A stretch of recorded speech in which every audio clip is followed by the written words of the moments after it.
Hi, my name is Devin Jackson Randall, or DJR, and welcome to Queer Fudanshi.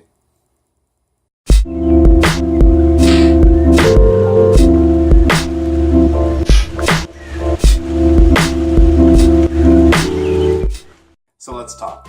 Today we're going to talk about Bukiyou Na Silent, or Awkward Silence. Awkward Silence is a manga or Japanese comic book under the genre of boys love, or specifically yaoi. The official premise is Satoru is an introvert with a longtime crush on Keigo, a popular boy on the baseball team. But much to his surprise, Keigo comes up to him and asks him out. Satoru is so overcome he can't respond. Will Satoru be able to get past his shyness, or will he lose his chance with the boy he loves? That's a basic generality of the storyline, but my basic take on it is that Satoru, the black-haired boy right here, it's one of those kind of stories where he is emotionless, he can't show his own expressions, but then of course on the inside he's like an expression mess. His emotions all over the place, and that kind of makes him endearing. And then of course here is the big athlete, popular guy who's so into him, and then he's trying to get to know the expressionless guy. So that's the general storyline of it. I'm now going to transition into spoilers of the first volume.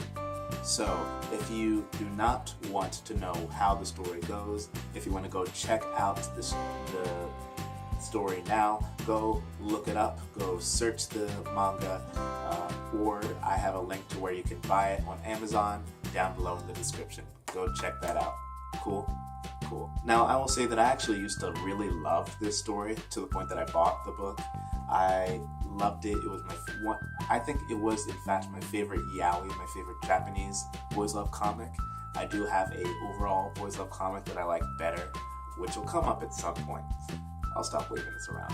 It was so good to me growing up that I loved it, but as I'm taking a second look at it now, having grown up and now reviewing it for QF, I find it incredibly cliche.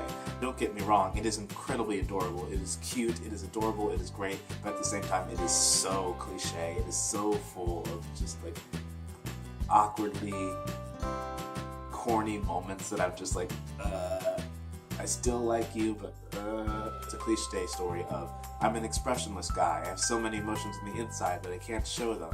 And then I find this person who's so into me that they want to learn about my expressions. Right? Literally, I'm going to talk about the same storyline in tomorrow's review about the video game No Thank You, with the Maki-chan route. But the thing is, it's so cute, it's so happy, it's so nice, that it's like I'm willing to forgive it. It even has the cliche of misunderstandings because of that, because you know, I'm expressionless, I can't show my feelings, oh no. There's even a love triangle situation with a childhood friend who rediscovers Tono Satoru, and he's like, oh hey, we used to be really close. I'm gonna look over you even though I haven't seen you in a couple of years, but hey, I, for some reason, still feel overly possessive of you to the point that I'm going to be an over-the-top jerk and try to break up your relationship. Because that's a great idea. So you see multiple cliches in the story, but at the same time, once again, so adorable, so cute. It really is just a nice, sweet read, even though it is so corny. At the same time, it's so corny that it's nice. As for the characters themselves, once again, there was the upperclassman love triangle guy. There was the boyfriend, Keigo Tamiya, he's the typical, you know, seme character. He is loving and caring, but he can also be angry and slightly abusive when he gets angry. And then he feels bad, like, oh, I'm so sorry, I love you. That's why I get so mad sometimes, character.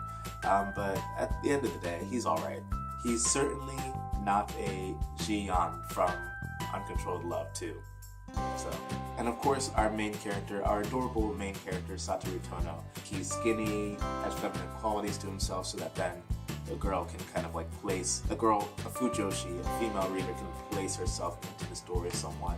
But at the same time, he is his own character. He is this kind of adorable mess of emotions, and he is very retrospective, which I always like in a character.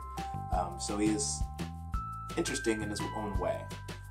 Certainly I think that he is annoying at sometimes when he's so like defeatist so easily. I am weak. I need other people to take care of me, or at least people feel like they need to take care of him.